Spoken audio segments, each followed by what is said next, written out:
Hi everyone, আসসালামু আলাইকুম। Welcome to Tania's mini কিচেনে আপনাদের স্বাগতম। আশা করি যে যেখানে আছেন আল্লাহর রহমতে ভালো আছেন, আমিও আল্লাহর রহমতে ভালো আছি।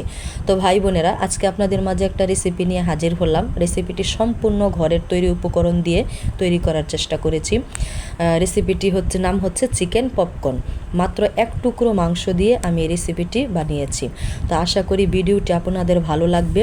ভালো লাগলে অবশ্যই লাইক, কমেন্ট, শেয়ার এবং সাবস্ক্রাইব করে পাশে থাকা বেল বাটনটি অন করে দিবেন। তো বন্ধুরা, আপনারা দেখতে পাচ্ছেন আমি কি এখানে ব্যবহার করেছি। আমার কাছে সসও ছিল না, ময়দাও ছিল না। ময়দার বদলে আমি আটা ব্যবহার করেছি। তো আমার সম্পূর্ণ ঘরে যা যা ছিল আমি ওইটা দিয়ে রেসিপিটা রেডি করার চেষ্টা করেছি। আশা করি আপনাদের ভালো লাগবে। তো যদি ভিডিওটি ভালো লাগে অবশ্যই আপনারা আমাকে সাপোর্ট করবেন। আমি এই পেজে একেবারেই নতুন। আশা করি আপনাদের এই সাপোর্ট আমাকে অনেক দূর এগিয়ে নিয়ে যেতে পারবে। আমি এখানে সব উপকরণগুলাই দিয়েছি, আপনারা দেখতে পাচ্ছেন। তারপর আমি এখানে কড়াইয়ে তেল গরম করতে দিয়েছি। তেল গরম হয়ে গেছে। তারপর আমি এখানে ওই চিকেনগুলা আটার মধ্যে একটু মাখা মাখা করব। আপনারা দেখতে পাচ্ছেন স্ক্রিনে। আটার মধ্যে আপনার মরিচের গুঁড়া ছিল, লবণ ছিল।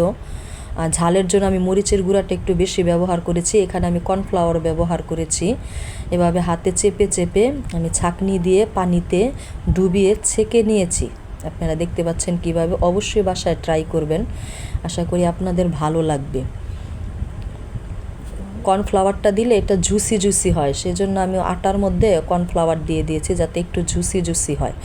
তো তারপর আমি ওই তেলটা গরম হয়ে আসলে ওইখানে আমি একটা একটা করে ছেড়ে দিয়েছি। বুকের মাংসটা না আমি লম্বা লম্বি করে কেটে নিয়েছি যাতে দেখতে খুব সুন্দর হয়। আপনারা দেখতে পাচ্ছেন খুব সুন্দর হয়েছে। আসসালামু আলাইকুম, থ্যাংক ইউ।